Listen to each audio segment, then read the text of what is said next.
Thank you for tuning in to the Average Joe Sports Show. This is the Average Sports Show by the Average Joe for the Average Joe. My name is Matthew Williams. I go by Matt Williams. I am a retired athlete. I played 3 years at the collegiate level. I played strong safety. And, you know, who doesn't love sports? Who doesn't love talking football? And I'm accompanied by one of my best friends and my co-host, who happens to be best friend, who is my co-host, Magnum Bircham. Magnum, tell our fans a little bit about yourself. Well, thank you for having me on. I am from outside of the Austin area. I came here, same freshman class as you, played for a year, and I'm still around the team, played quarterback. I'm married to a smoking hot, tall drink of water named Lauren Bircham, and we have 2 little babies that are our fur babies. So the little one is Duke, and the big one is our black lab named Hercules.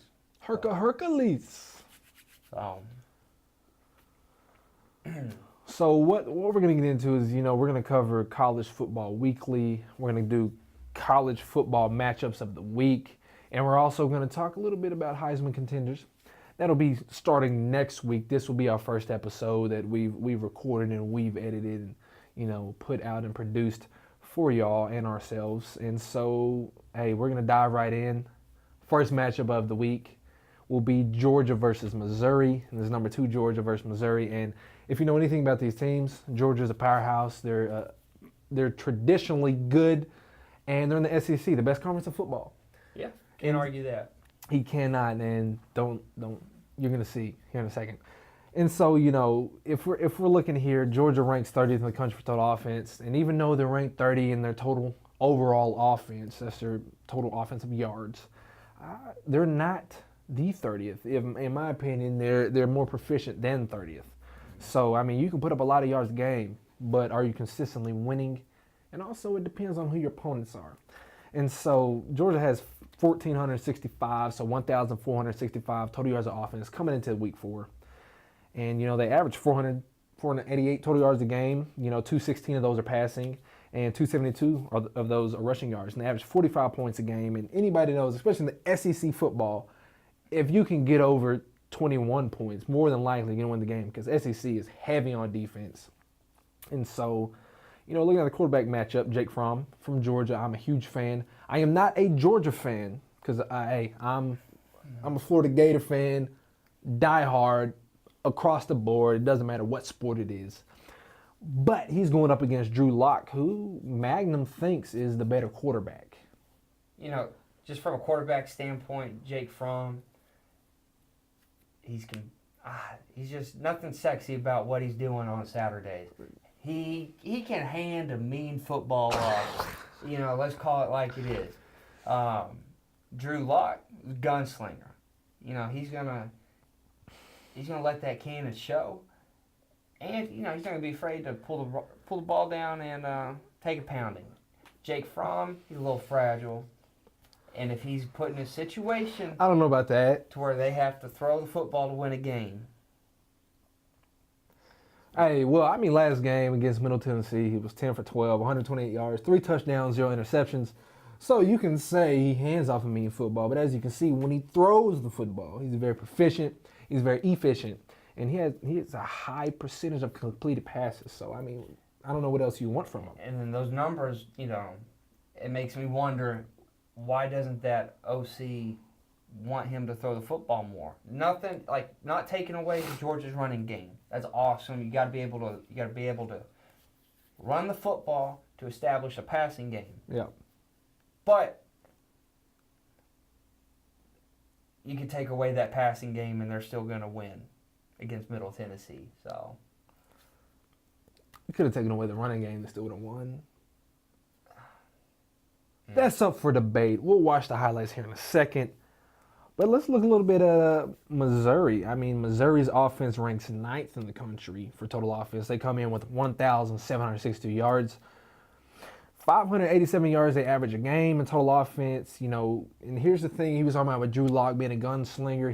He's averaging 389 yards passing per game.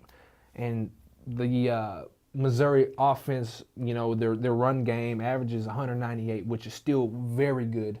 And even though the passing, is more substantial than the running, that's still a heavy and good average to have, passing and running. Mm-hmm. And the thing that is also interesting, Georgia averaged 45 points a game, but Missouri averages 43.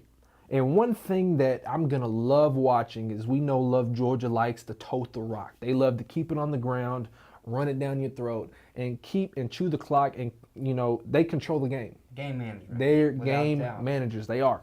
And so one thing that'll stand out is when we're talking about the defensive statistics for these Missouri, what are they, Tigers?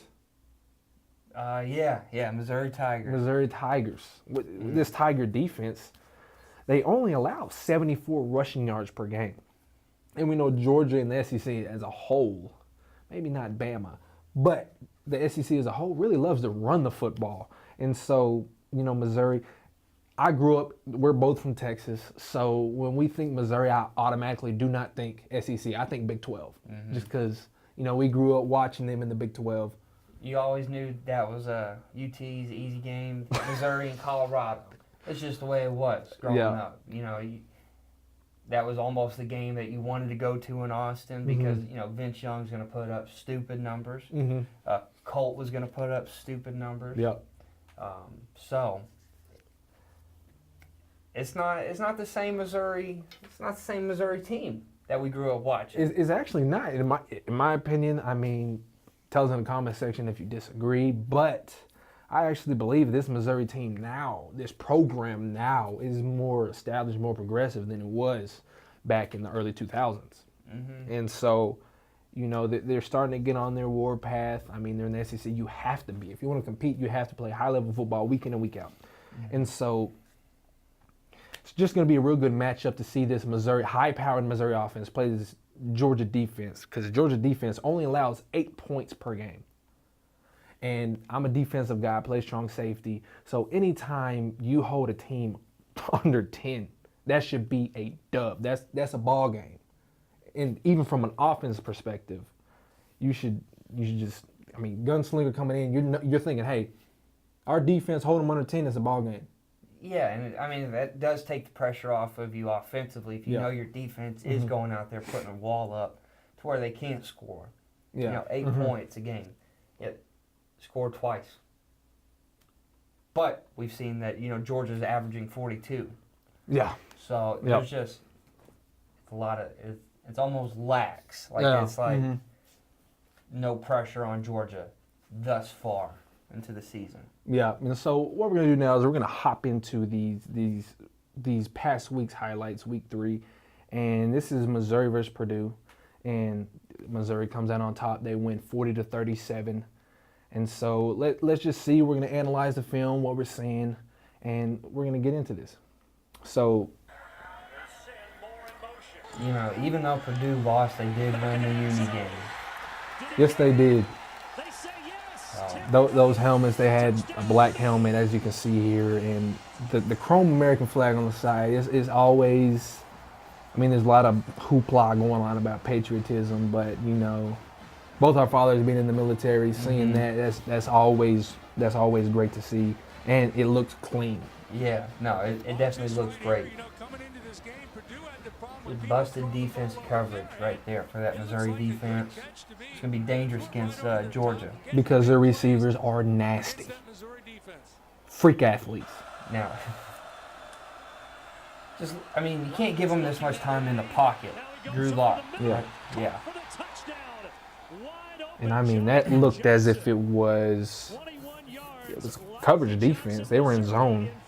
He's playing lax. No pressure. Just hitting his drop back, kind of drops the football down. He's like, yeah, I know that's going to be open. Mm-hmm. Like, oh, hey, I got a paper due tonight. Hold on. Boom, touchdown real quick. And that was a dart. Yeah. That was a dart. He's not even stressing. You see the little trickery from Purdue. We're not going to see that from the Georgia offense. No, you're not. They're plain and simple. They stick to the bread and butter. Why fix what isn't broken? And Jake Fromm's not going to throw the football that far. Jake Fromm may go throw a 60-yard touchdown on Missouri. Especially with his receivers. I honestly believe Georgia's receivers are far more talented and athletic than Missouri's defensive backs. Okay. And we would definitely see that. You know, they bring four. They're starting to apply a little bit of pressure, but that's still, there's too much time for him to have such poise and confidence in that pocket. Yeah. He's still going to deliver a great football. That offensive line is protecting QB1 because they know he's taking care of them on Sundays. You know, he might go take care of the big boys, take them to go get some chicken wings. Yeah, I mean, there was even a stunt there, and they picked it up well. They communicate well. That'll be good because, you know, the Georgia defensive line likes to send stunts. They like to send pressure and heat and try to get that quarterback to think a little bit too much. And here, in my opinion, that was just an underthrown ball that the receiver was aggressive for. Receivers always try to come back to the ball. I think he saw that he had a safety coming over top, and he threw it back shoulder. But we'll agree to disagree. I mean, we'll have to. 13 seconds left in the half. 30. Not much that Missouri defense could have done. Another great thrown ball. It was a great time route. It was one of those that they probably do every day warming up. He said, got the ball, 1-2, bang, on the money. And that's what makes me think that these Georgia receivers just gonna be too much for these Missouri DBs. If that DB played any better defense, that's a PI call. I mean, I'm not gonna disagree with you. So that's just what I'm saying. It's just a great thrown ball right there. He's like, you know what? I want to make sure my jersey does get washed tonight, so I'm gonna go ahead and sweat a little bit, run it in for a touchdown. And the Missouri faithful have something to cheer about. He's got to celebrate with the big boys. Big guys up front are always unsung heroes, I'll tell you that much. That's a great read by Locke. I bet you they are like, yeah, he won't pull it. Yeah, this is exactly what they were thinking, but I mean, if you think years ago, back when Newton was at Auburn, I mean, that was his moneymaker, read option. Yeah. Oh, the end's going to crash down? I'm going to pull that and take it to the crib. That's also a defensive end that runs like a receiver. Yeah. You know, so. Yeah. And Purdue just got lucky. They hit a scratch-off lotto ticket, and they're taking everybody out to Sizzler. Yeah. That should have been a pick. That's clean defense. That's just as if we're playing Madden, we call that Madden cheese. That's all that is, Madden cheese. And so as you see these two teams, you saw Missouri, and now we're going to transition to my boy Jake Fromm in Georgia whenever they played Middle Tennessee, week 3, in which they won. They had a field goal. As you can see, that Georgia won game. A couple things that are always going to be consistent from Georgia: strong running back play, great defense. Yes. First and goal, Georgia. You got to credit Georgia. Pressure coming off the edge. Fromm with always having a time. solid defense. Can you name a bad Georgia running back? No, you can't. Well, they will go. Stock still. Intercepted. Picked off by Baker. And he returns it out across midfield. Third and goal, we'll roll out. Was that like a pick route? Or? 30 yards on the return. And how about back-to-back Baker making plays? Like my quarterback's got to throw. That was one of his 12 yards on the ground. They're just outside the 10. He's 1 for 1. Play action in the rollout. Fromm to the back of the end zone. Touchdown. 1 for 1 with 6. Jeremiah Holman. I think that's a great 11-yard strike. Could put a little face paint on Rocky for us or something. Couldn't even respect him and let him run it in. It'd be like that.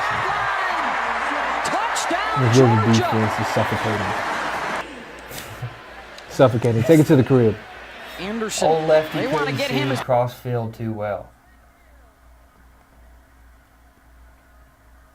solid defensive play. I mean, That's great defensive play. and you can't. I mean, not gonna knock Middle Tennessee, but we'll call it how it is. That's Conference USA. It's not the SEC. That is very, very true. However, sheesh. I like how his eyes were on the corner. I mean, his eyes were on the corner, or that was a safety. Safety's eyes were on the receiver. And then as soon as that receiver made his break, he broke on the ball. And, I mean, that's just the athleticism and quickness and intuition by these guys. Here's another Jake Fromm pass. Touchdown. You know his shoulder's hurting right now. Oh, my God. That's another touchdown. What's that? 2 for 2. As you see, this offense is they're consistent. I wouldn't necessarily say they're high powered. I say they're consistent, and their defense is just, like I said, suffocating. They demand to be known. They demand they demand to be. I already said they demand to be known. They're gonna be here. They're gonna be relevant all game long. They're gonna send heat all game long, and they're just gonna let you make the mistake while they just play their football. That's where I think Drew Lock has an opportunity as a competitor to go out there knowing what he's about to go up against and just kind of help push Missouri to get into that top 25 conversation. Yeah. Because, you know he's going to go in there slinging the rock. Oh, yeah. So, I mean, it'll definitely be an interesting matchup. We got a complacent quarterback versus a gunslinger. I wouldn't say complacent. I mean, not complacent. Non-sexy, non-appealing. Yeah. He's not your franchise quarterback. Okay. With that being said, we're going to jump into this Texas-TCU matchup. Texas coming off a big win against USC. Is Texas back? Texas football is not back. Texas football is still undergrad. Not even undergrad. They're still in high school. They're still a baby program trying to get his legs back. Mac Brown's gone. Colt McCoy's gone. Jordan Shipley's gone. I don't know who else is going to come into this program and deliver some hope. Charlie Strong couldn't do it. Yeah, and I'd say that Coach Herman is starting to get himself on the hot seat. Yeah, it definitely needs to be because Texas has a top 5 recruiting class each year, yet still, hold on. Who decides to rank Texas each year? I need to know. In the top I want 20. your job. I want your job. And it's always 22. 22. They lose the first one against Maryland. Boom, boom, boom. They're out. They're out. Texas does have a slimmer of hope, and that's in QB Sam Ellinger. Austin kid, shout out 512 from Westlake. Define slimmer of hope. He's a competitor. You can't knock him for that. I mean, He's pretty much anyone at the level is a competitor. I mean, he's relentless in his approach. He runs the football. He'll take a linebacker on head on. I can respect that. You know, he's not real smart with the football yet, but I think as experience comes to him, he will protect the football better. You know, he is coming off of, 15 of 33 for 233 yards, or 223 and 2 touchdowns versus number 17 USC or 22 USC. Yeah, I mean, those are good numbers. You got to understand he's going up against this number 17 TCU offense, who's under the helm of Sean Robinson. I mean, who this year he's 57 and 93, 61% throwing. He has 5 TDs, 3 INTs, which isn't a real good ratio in my opinion. And I mean, the last game Ohio State, which they lost by 12, 28-40. I mean, he was 24 of 40, 308 yards. 1 TD, 2 INTs. And one of those picks was a bounce off a receiver, It was a bounce too. off a receiver, yeah. It's one of those little crummy stats that, you know, You have to, you're just stuck with it. yeah. But we have similar QB play. You know, they can fling the rock. They'll run the football. Yep. They'll dip the shoulder. TCU's got to be worried about being on that. They could, potentially be on a hangover from losing to Ohio State. Mm-hmm. Or they can come in playing with the whole bag, not just a chip, the whole bag on their shoulder. I think they're gonna come in with the whole, like he said, the whole bag on their shoulder. Last year they teased themselves a little bit with how good they can be, and they got a little piece. They got a sample of the cake of being a successful. I mean they've been successful, but when we say successful, we think playing in a national championship. Mm-hmm. Not only competing in the college football playoff, and they almost had an opportunity to do that. And, things fell apart every now and again. They had a little lapse, and that showed their inexperience. Mm-hmm. Because they played Oklahoma, and Oklahoma, who for the past couple of years, Oklahoma they've run the Big 12, and without a doubt, they've continuously played lights out to get to that stage, and they've earned it. And so that's where we're starting to see TCU trying to pick up. They're trying to get their feet underneath them and consistently compete, because they'll compete with you as they competed with Ohio State out the gate. Yeah, the game's closer than that score. Most definitely. And that's just one thing that, everyone can come out and compete for a half or for a quarter, but can you compete 4 quarters? And of course, everyone knows Ohio State is just a huge program that's been like that since conception. And so, he's coming off a good, it was a loss, but I think, they're more so, we don't lose, we learn.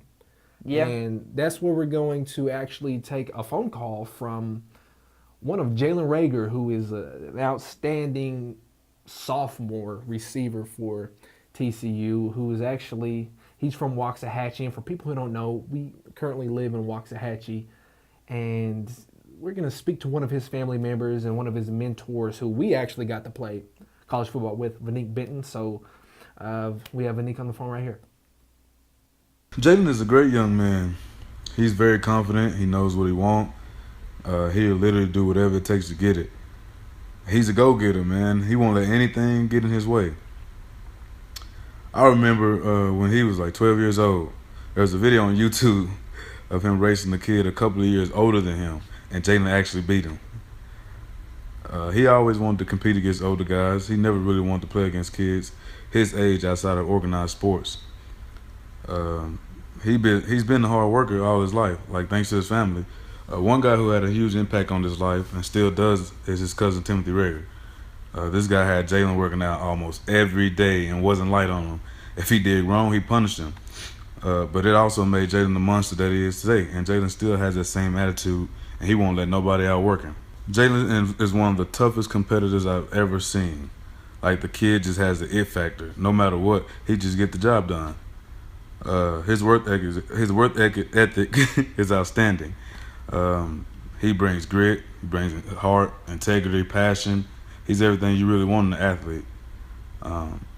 He makes everyone around him better. He plays to such a high level that everybody else has to take their game to the next level to match his intensity.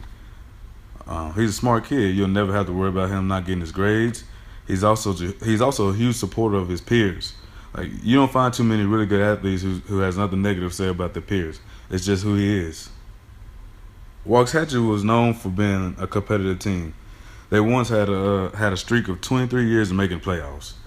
After my senior year, it was the first year that Waxahachie hadn't made the playoffs in a long time. He and a couple of other guys, Kennedy Snell, Jordan Kidner, Aris Miles, Damani Richardson, Caleb Hyde, just to name a few, they brought the whole city back out for football. They brought back the excitement that Waxahachie had once before. As you heard there, Vanique Benton just giving Jalen his props, well-earned props, and Jalen's a guy who wants to be the best of himself, whether it's on the field or it's in the classroom or as being a son or a family member or a citizen. He was raised right, and has a good head on his shoulders, and he's a phenomenal athlete, and he takes everything personally in a good way. Yeah. In a good way. He doesn't wear emotions on his sleeve, but he takes everything personal. If he doesn't do something right, he's saying, hey, I have to get this fixed. And so that's a great thing. And then Vanique is a great mentor of ours. Vanique has always been, big bro to me. I mean, he's experienced life, and I don't mean that in a bad way. I'm just saying he's older than me, so I mean, a year in life experience outside of high school is just Night and day difference. Just night and about. day difference. So Vanique's always been there, and we can't thank you enough, Vanique. And thank you for calling in today. We really appreciate that. It means a lot because I know you're out there coaching Division II football out there at Eastern New Mexico State University. Mustang up out there with Coach Hanson, Coach Gretsch, and Coach Tristan. You know, love and miss y'all. Hope y'all are doing well. We try to keep up with y'all as much possible. But let's look at the defensive matchups. And Texas is 69th in the country. I mean, they give up 23 points a game, which TCU surprisingly gives up 19 a game. Yeah. And so I think their defense is pretty well matched. You know, Texas definitely gives up more passing than more passing yards than TCU. Yeah. But TCU gives up more rushing yards, and so that'll be interesting to see because it's like an offset kind of like happy medium equilibrium type. It's almost kind of what you want in a football game, you know. Oh yeah, from you know, spectators aspect, you definitely want to see something. Something's gonna have to give. Yeah. Either someone's gonna give up more passing, or give up more running, or they're gonna have to flip flop. Because I mean, TCU and Texas, you correct me if I'm wrong, because I mean you grew up watching the sorry Longhorns, but Texas they have a good balance of pass or run, but I feel like they like to run the ball a little bit more than they like to pass. I feel like, especially nowadays, with Sam Ellinger back there, he does add that element to the offense where they can run a zone read, get that RPO, which is a run pass option off of a zone read that allows the quarterback to, if he doesn't like the what he's reading, he can dump it off, you know, to a receiver and let those athletes make a play. Yeah. So I mean, they are. I wouldn't say they rely on the run, but it's definitely more involved in the offense than it has been in the past. Yeah, and so we're going to check out this Texas versus USC highlights and just dissect what we see. You are looking live at Darrell K. Royal, Texas. Can't go wrong with a trilogy. Texas, and already, folks, this feels like a matchup between. And I mean, you got Matthew McConaughey on the sidelines. All right. Yes, sir. I mean, he's a stud. He's a stud Texas boy. I mean, everyone, I don't care who you are. We all love us some Matthew McConaughey. Good old Uvalde boy. Yeah, you can't. You know, Texas defense has to step up. Yeah. That's just a simple zone read. Good hard run by that running back. Who was their safety from last year, the white guy? Oh, that's from a few years ago. That A couple years ago, yeah. I know who you're talking about. I follow him on Twitter. Oh, I forgot his name. He's a realtor now. Oh, really? Yeah. Number 14. Yeah. Yeah, I know who you're talking about.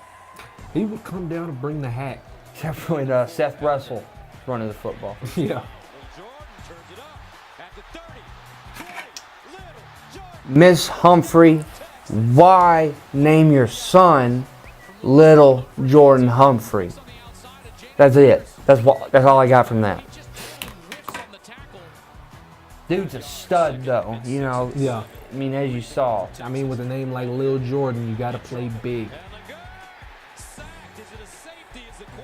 I don't think so. Any part of this ball is touching the goal line when Ellinger is down, it's a safety. The ball was beyond the goal line. Ooh. And I think this one's going to be overturned. Always agree with my man. Ooh, I don't know. They gave him the benefit of the doubt, which, I mean, this isn't baseball, but I believe Ty always goes to the runner. Yeah. So the benefit of the doubt goes to the offense. So, 28, you should have squared him up and hit him and finished the tackle. Bring your hat. I have no idea how in the world they can arrive at that conclusion. Allinger in the pocket. A little tunnel screen. Second 15-yard penalty called against Porter Gustin in this game. Oh, wow. Boy, that was awful close to the Hey, he took a hit and got up like a throw. I thought man. that the flag might be I'm saying, dude's a competitor. direction because of the helmet. Where I'm from, that's a fight, though. I'm swinging. That ref is buff. He's healthy. He knows he's got to run a lot on Saturday. Oh yeah. Reliable defenders exit this game in a two-point affair in the third quarter. He's up and he gets a piece of Cameron Smith. Ellinger again. A dart. A dart. That's a dime. That's what you want. That's a dime bruiser. I got him. I'll give you a couple claps for that, Ellinger, because that's kind of like his throw against Maryland. And Matthew McConaughey says, all right. Hey, I don't know about y'all, but anytime I see Matthew McConaughey, oh wow, Big special teams he play. said screw the kicker. You see that kick? Yeah. Hey, How's that not a flag? First of all, which I don't want it to be a flag because I like contact, but that's you.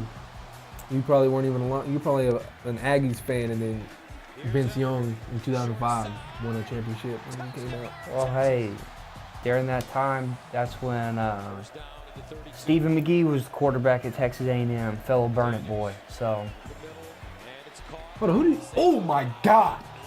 Oh my God! Oh my God! is that Matt Williams out there?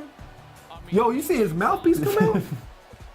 Oh yeah! He had enough wherewithal to grab that football back. He didn't know where he was, but he knew he had to get that football.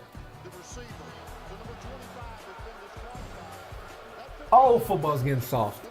That's fine. You go to the side. Hey, Foster, you don't know me, but if I'm ever in the Austin area, I'll buy you some steak, Bubba, because that was a hit right there. And as you see, Texas wrapped it up.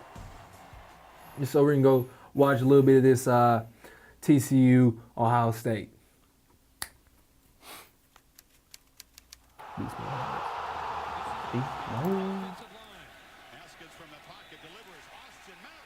A good play by Ohio State, TCU. Not much they could have done different. What an arm! Yeah. That was a good pass. That was a great catch. And we just saw Sam Ellinger complete a pass like that for a touchdown. Yeah, So, it'll definitely be interesting. yeah. 24 would have threw his hand a tad bit sooner. Always those coulda, shoulda, woulda plays. Thread the needle. He saw that little window. And we're talking little.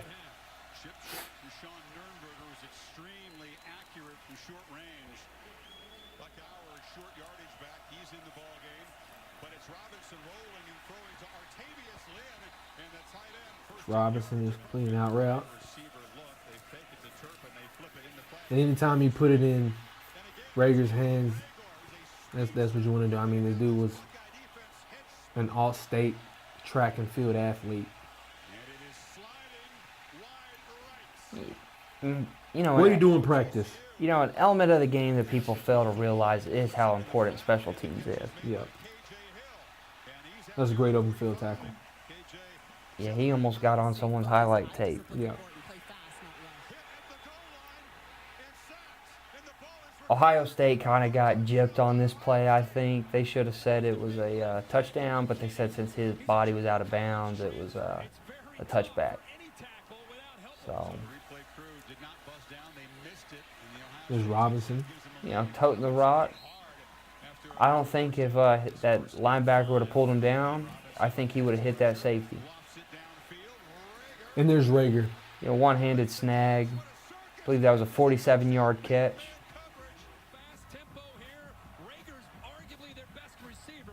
I don't think he's arguably. He is. He is. He is. What's up with all you defensive guys acting surprised when y'all get a PI? Don't say me. I don't think I had maybe but 2 PIs ever. Get the numbers favorable. The left tackle You know, that's brave, leaving your feet like that. Oh yeah, because I mean, defensively, we're trying to hit you where the pads aren't. Trying to put a face mask on the ribs. That's just a grown man run. Yeah, you see how he got hit and was just. Like, it was just a speed bump in his day.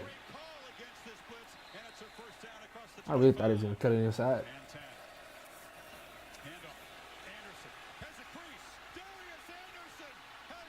And hey, once anybody at that level hits top gear, see you later. Mm-hmm.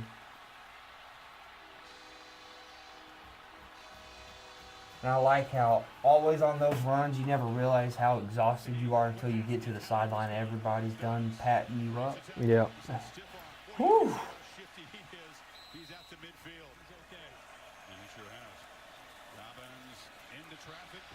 Grown man running out there. And I mean that's it's gonna be a good matchup. Mm-hmm. I think TCU still comes out on top, but it's definitely gonna be interesting. Yeah, I say TCU walks away with it. If Texas wins, is Texas back then? If Texas beats TCU, it's a fluke. Texas will not be back. Okay, no, I'll be real. If Texas wins, Texas is back. If Texas beats TCU, Texas football is back. Okay.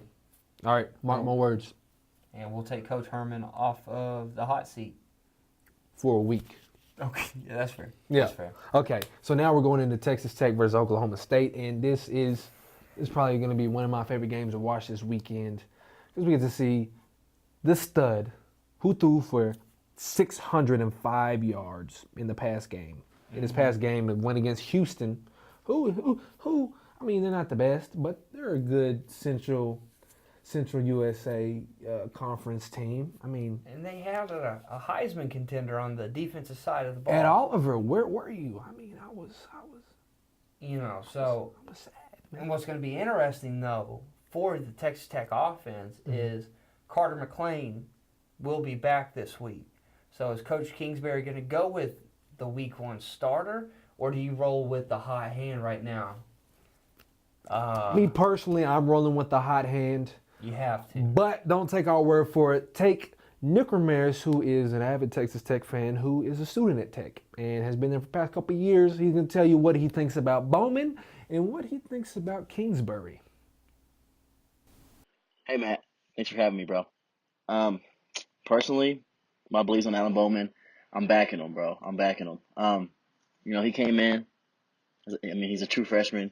He comes in his first 2 starts. He has like 887 yards and about 7 touchdowns. I mean, he's a playmaker, dude. Dude look like he's ready for the big time. So yeah, I'm a big time fan of him. And personally, I think the student body, very well good consensus that they're backing him.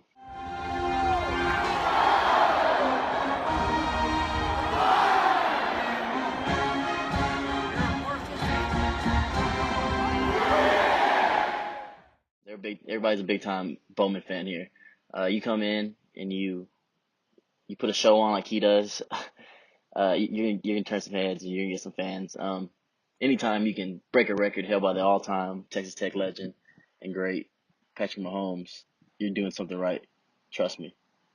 Personally, my opinion on Cliff is that I don't know. Here recently, I think he's probably in the hot seat. He doesn't have a winning record in conference play, which is what you need. We need a Big 12 title. We need to start changing and turning this program around. I guess this past couple of years he's done pretty good recruiting wise, but it's kind of hard. You can't. We need to secure us some big time recruits, some 4 or 5 stars, which is going to be difficult because Lubbock is a hard sell, but we have a baseball coach and a basketball coach that is doing that pretty well. Personally, I think Cliff, being a quarterback, former quarterback himself, he's probably going to keep the hot hand in. Chris Card is a great guy. He's been in the program for a couple of years now, but Alan Bowman is on fire. You can't put the fire out right now. You ride it out. You ride it out till it burns itself out. So yeah, I think if he's smart, he leaves Bowman in to run the offense. These next couple weeks and, let him keep putting up numbers. If he starts dying out, maybe pull him while his confidence is high. But until then, let the man sling it because he can throw it better than anybody in the nation, I think, personally. As you heard there, I mean, he's behind Bowman right now, as I imagine all of Tech is, because, I mean, since Bowman has started, they're 2-0. Yeah, and the dude is flinging the rock. Dude has 1,160 yards, 8 TDs, 0 INTs, which is huge to me, and he's 70% pass completions. So I think he's definitely feeling confident. He's feeling confident, and he's going to let the rock fly. He has that big energy, if Twitter knows what I'm talking about. He has that big energy going on. And, I mean, he's going up against Taylor Cornelius. Man, somebody get this man some Rogaine. He's got a beeline for his behind right now. Luckily, and he better thank his lucky stars that does not affect the way he throws a pretty football. Because he does throw a pretty football. And, I mean, coming to the game, he has 971 yards, 7 TDs, 3 INTs, 64% completion passing. And, I mean, they're undefeated coming off a big win against, ranked Boise State. It was 44-21, in which he 15-26, so 243 yards and a touchdown. No INTs, so it's definitely going to be, a hot hand versus more of a what we can see as Taylor being a little bit more of a cornerstone, and he's more of an established quarterback than Bowman. Yeah, I mean, after Mason Rudolph left, it was definitely, pretty blatantly obvious that Taylor Cornelius was going to become the starter. Yeah. Luckily, they haven't had a hangover from Mason Rudolph and James Washington kind of being the staples in that offense. Definitely. He's kind of, he's came in, made a name for himself. Those 3 picks, we'll just chalk that up as lack of experience. Yeah. The one thing I would like to add is, I mean, he's been here for the past 3 years, so he's had, even though he hasn't had a lot of game experience, he's had a lot of mental reps. Being under Mason Rudolph, who's a veteran quarterback, is now with the Steelers. And, I think even though he lacks a lot of game experience, his knowledge is there. His knowledge is there, and he knows the offense most definitely. And so, I mean, we're just going to briefly go over these Tech Houston highlights. True. And that's a great effort by the running back. Looks like he got hit in his mid-thigh. Yeah.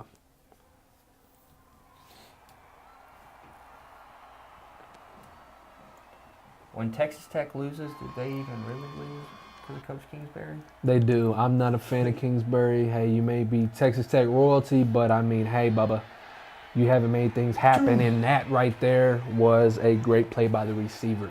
Mr. King out there throwing dimes. Tech, they have that high-powered offense because they have a mediocre, below-average defense. Yep, as you see here.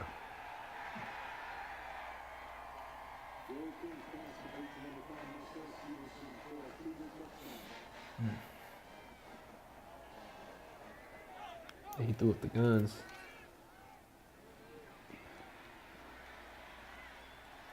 And as it's starting to see that Houston has a below average, mediocre defense.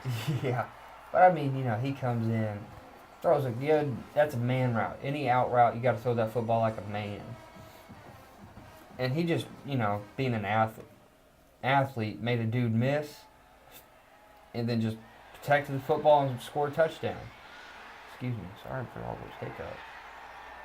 I don't know if you just saw that ball that was thrown. That's Don. Throwing on gang signs? He's from H-Town. Hold it down. 713. Shout out. JP Lowry. Shout out JP Lowry. Look at that. Just dime, bullet. Being a grown man out there as a true freshman. You saying, you want me to sling the rock? I'm going to sling the rock, baby. I'm going to sling it. He said, all love it, y'all get on my back. I'm 19 years old. Hey, the next Co Wetzel concert out there, I guarantee he's getting him some free tickets. Hey, that's fine. That's fine. Hey, ain't no fussing and fighting here. I mean, right now it's just a good old West Texas shootout. Yeah, no just defense. Like, nope. That's basically how games go out in Lubbock. I'm just letting you know that right now. That's a great route, and that's an even better pass.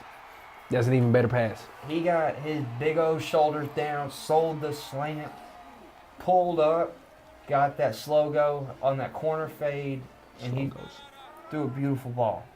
I always hated playing man on someone running the slow go, because I mean, especially in the red zone, you're so hyped trying to anticipate everything that you see slant, because that's a high percentage route right there. Yeah, especially in the red zone. Yes, and so you see that slant, you break on it. You're going for a hat. You're going for a hat, and then boom, he chops it down, gets his hips down low, and then breaks to the outside, and then you're just playing catch up from there.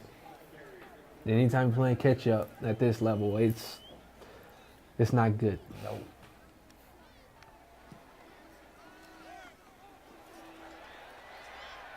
Wow, did you know Tech could run the football? I didn't know they knew what running football was. Wow, hey. I thought it was air raid 5 wide. That running back got his number called. I was like, what? He said, "Coach, you sure?" After the game, I know he's about to get him a 4-for-4. A 4-for-4. 4-for-4 with some honey mustard.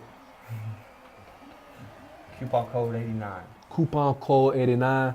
I like that 4-for-4 with some honey mustard plate. Let me see King trying to battle back. With a beautiful throw. He put that where that receiver is going to be protected. Yeah. And that receiver was an athlete.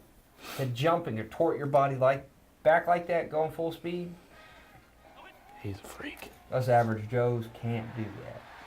Oh, definitely not. I got a fake hip. I got a bum knee. Yeah, he's torn his heel twice. He's got a plastic hip, so. Actually, it's not plastic. They use part of my femur and 3 anchors and 2 screws. So it's still my hip, technically. It's just part of my. Look at this. Dear God. And that was a man catch. It doesn't get prettier than that. That is football porn right there. It doesn't. Yeah. They need to get the guys off the screen.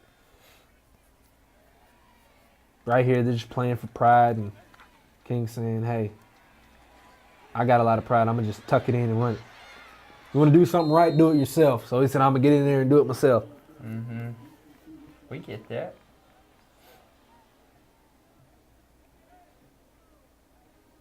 Pretty much what we've seen is just solid offense play from Texas Tech. Yeah. And no defense. They got. It's just what they do. Now we're gonna see a little bit of this Boise State, Oklahoma State. We're gonna see what Mr. Clean, Taylor Cornelius is gonna dish out there in Stillwater, Oklahoma. Heat coming from Oklahoma State. One-on-one downfield. Diving attempt by Hightower. Can't have that defense slip up against the Texas Tech offense. Definitely not. But that's Boise State's defense. Oh no, it wasn't. No, you're right. You're right. Man, that fade opened up like the hairline on Cornelius' forehead. That's a good stiff arm. Playing like a man. Running hard. You like that? You said you sliding in my girl's DMs, you thought.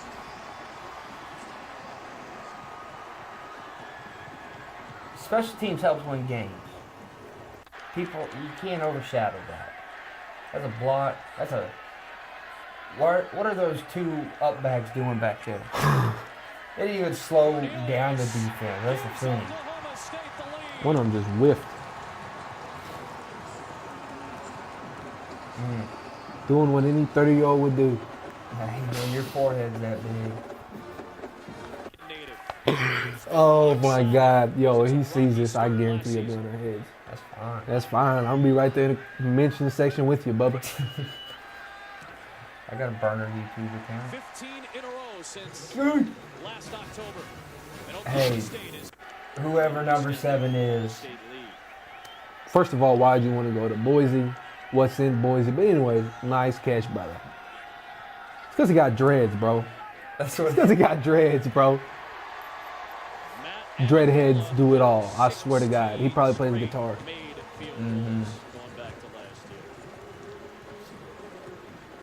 That dude has some wheels.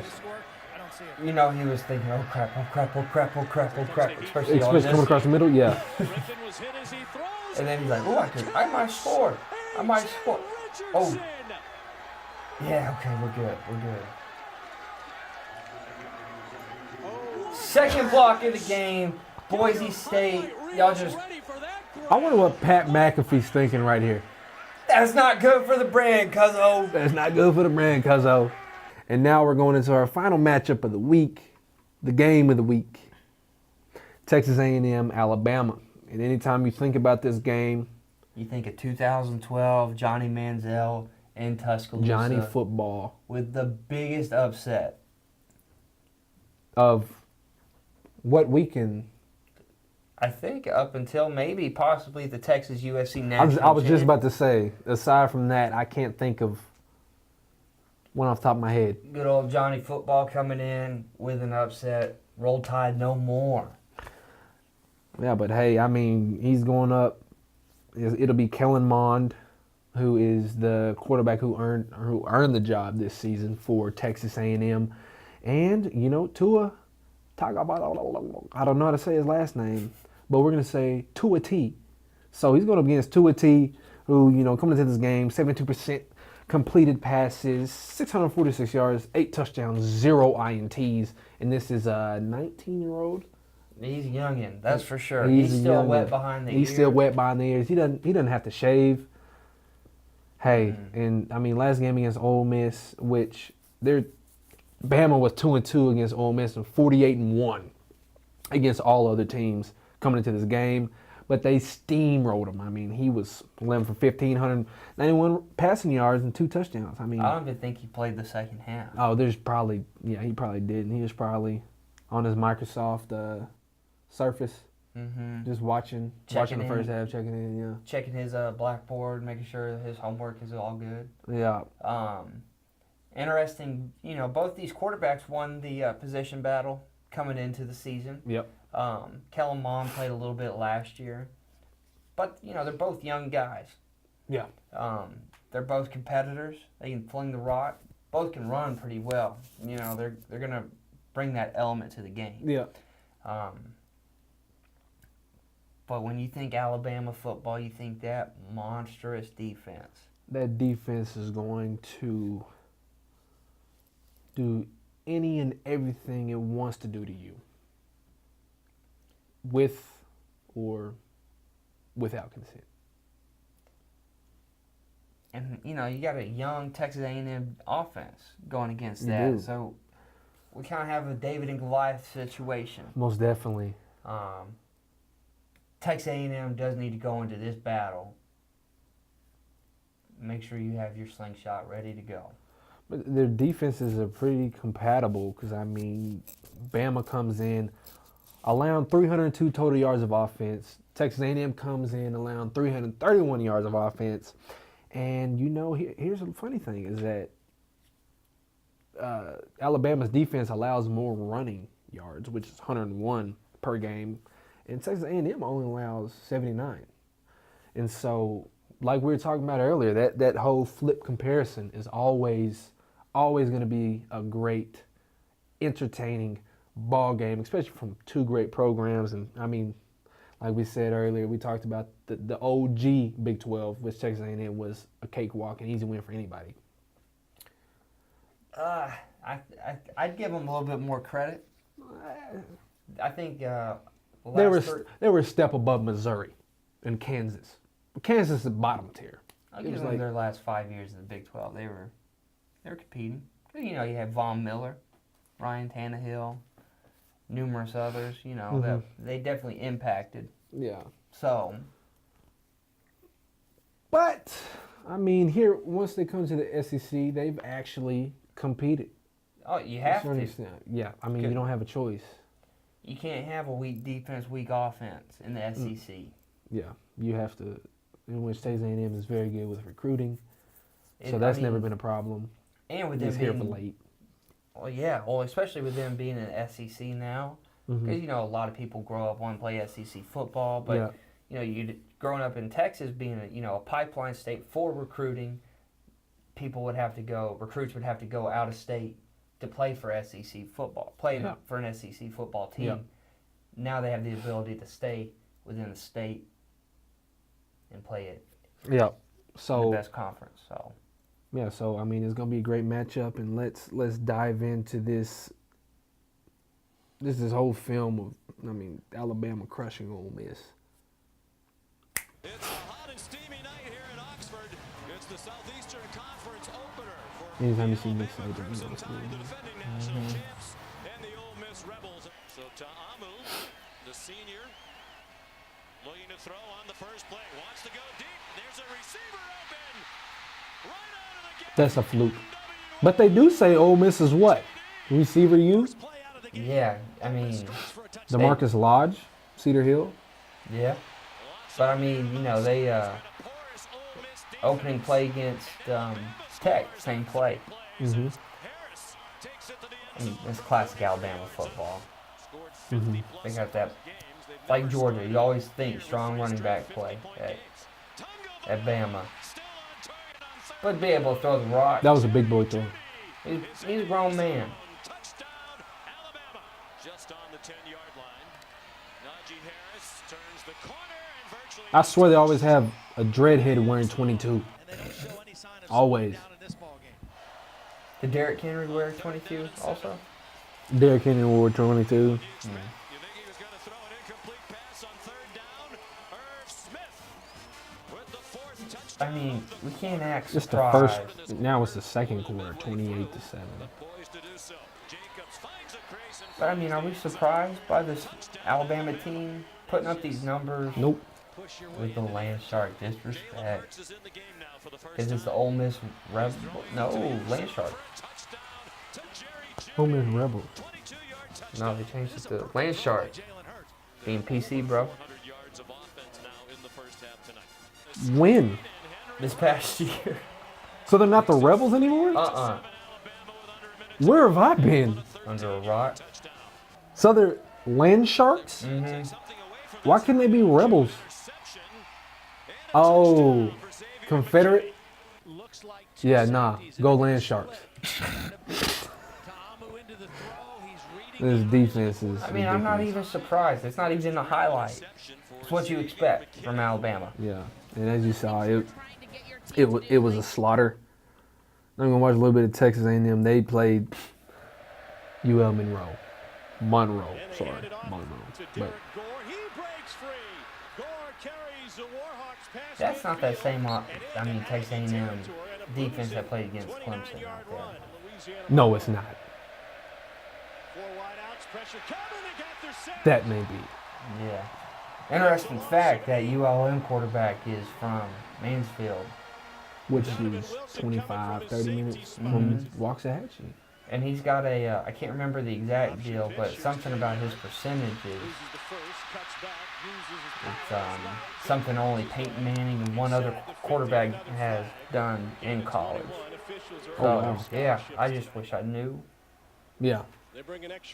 what it was. Someone in the comment section. That's fine. Light me up. Hey, light us up. Kellen Mond out there throwing the football like a grown man. Now out here running the football like a real man. Able to tote the rock.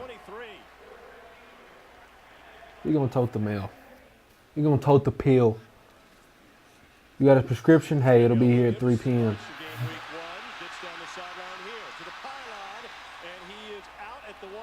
Oh my God. Wow. That was trash. First and goal. Williams straight ahead. Churns. He said, Williams, Leads in for the Texas A&M it's touchdown. gotta be a lineage thing. You know what I'm saying? It's gotta be lineage. Could be. Could be a fluke.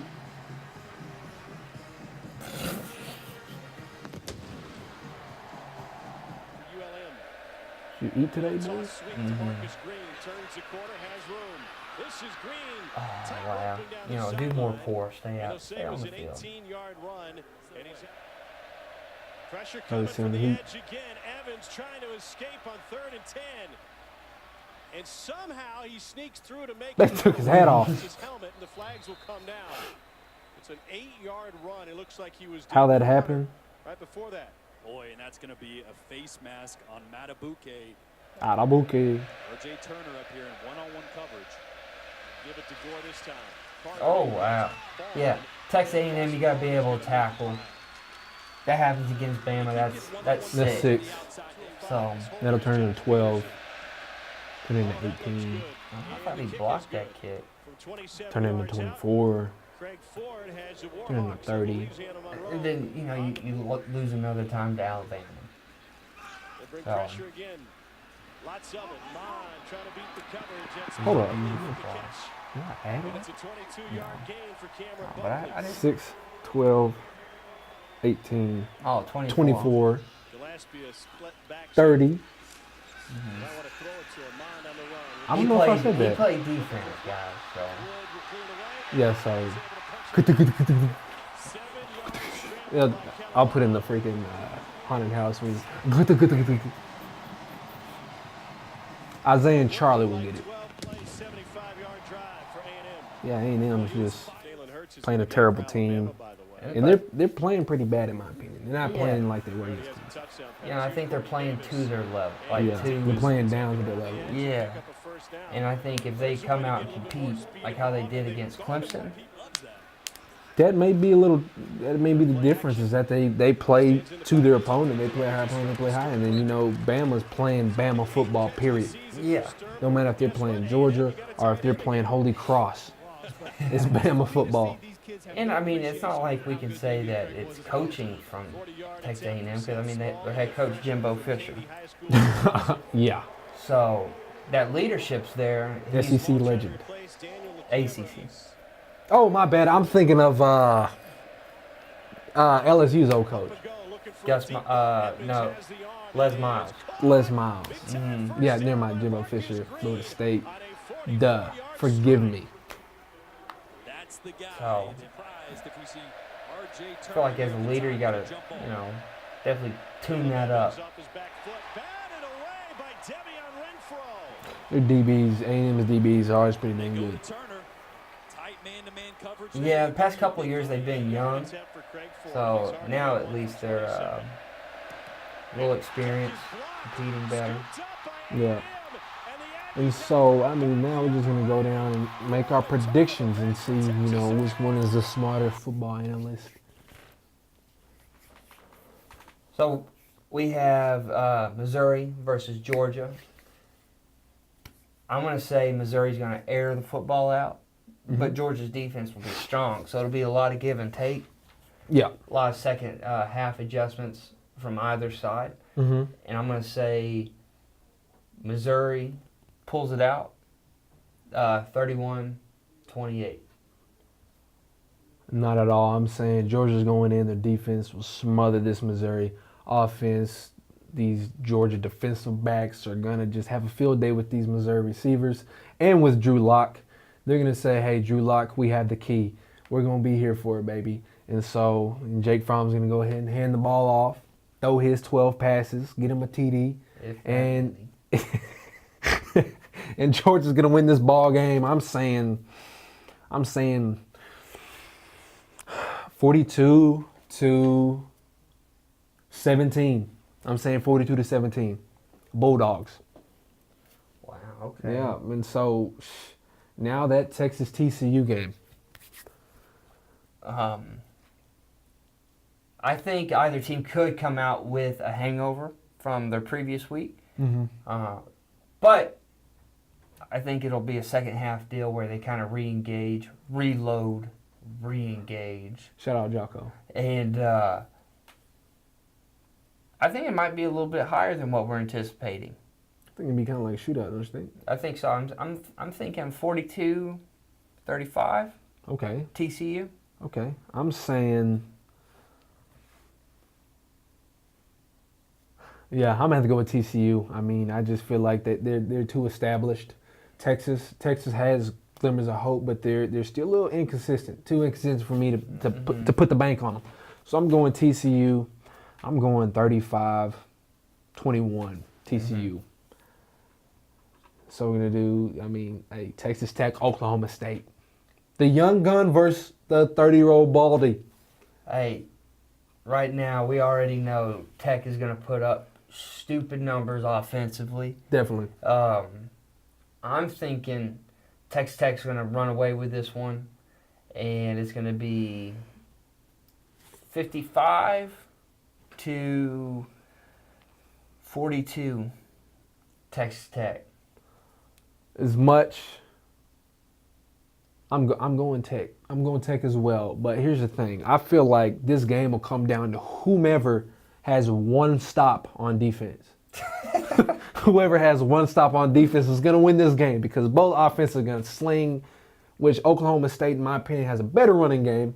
Yeah. They have a better athlete back there who creates more plays for them.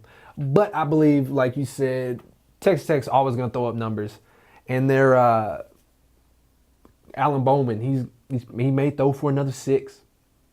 And I feel like even though Tech's run game isn't as established as Oklahoma State's, Alan Bowman's going to make up for that. He's gonna throw stupid numbers. They're going to air raid. And I say Texas Tech 56, Oklahoma State 38. 56-38. Tech come on away with the dub. And the last game of the week, number 22 Texas A&M versus number 1 Alabama. I think that's a no-brainer. Do we smell an upset? I do not smell an upset. As much as I'd love to, I'm going with the established powerhouse. Alabama, I'm going with Nick Saban. I'm going with Tua T, my boy, Tua T. And just this Alabama smothering defense that is relentless, that doesn't care who you are. You could put every single one of Alabama defensive players' mothers on the field, and they still would hit them right in the mouth. So I'm going Alabama 63, Texas A&M 28. Good night. I'm not much different than you. I think Alabama is going to come away with this. I think their defense is going to be too much for that Texas A&M offense, and 63. Wow. Yeah, I actually take that back. I'm going Alabama 48. Alabama 48, Texas A&M 28. I'll say 48-21 Alabama. Tide's just going to be too strong, and Texas A&M is going to be overwhelmed the whole game. It's going to be high tide. Don't get washed away ashore. So I have the Crimson Tide rolling away. Yeah, we have them rolling away with it, and thank you for staying tuned in today to the Average Joe Sports Show. We'll be back next Saturday with next week's matchups. I mean, just to name a few that we're looking forward to. This isn't the exact games we're going to cover, but we're just throwing a little breadcrumb out there. I mean, we have Baylor going up against number 6 Oklahoma. And you're like, that's not a game. But if you grew up watching the Big 12, anytime Big 12 plays each other, anytime the Big 12 plays a conference game. Because how many people last year thought that Oklahoma versus Iowa State was not a game, and Iowa State upset OU? Exactly. So you just never know. That's the beautiful thing about football. Yeah, and then we have a great game going on in the Northeast. Ohio State versus Penn State. That's going to be a great game. What's Penn State's quarterback name? I think it's Tanner Mangum. No, Mangum. That's BYU. BYU. Penn State's Corsley. No, Frick. Hold up. I have to see. McCorsley is something like that. Let me see. Penn State QB. It's like McCorsley. Trace McSorley. McSorley. He's a winner. He's a competitor. And, I mean, he's going off against Ohio State, who has that Ohio State lineage, which Penn State does as well. Yeah. I mean, past couple of years they've had some stuff going on. Rebuilding. They're rebuilding and politics and all that stuff. But shower stuff. And Want me to wash your back? Anyways, you know, number 7 Stanford versus number 8 Notre Dame, which I hate Notre Dame. They should not be ranked. Oh, they should be ranked. But who do they play? They're independent. Join a conference. Join a conference. Join a conference. All the other sports are in the ACC. Join the ACC. Yeah. And then Garbage. Of course, we're always gonna look at these Texas Tech Red Raiders. Guns up, baby. Yeah, hey. Raider. And they're going off against number 12, West Virginia, and Will Greer, Heisman contender, which I wish he'd have played that well when he was at freaking Florida. But he's not. Hey, he's still doing his thing, so it's going to be a great one. Again, thank you for tuning in. God first. God bless. We'll see you next time.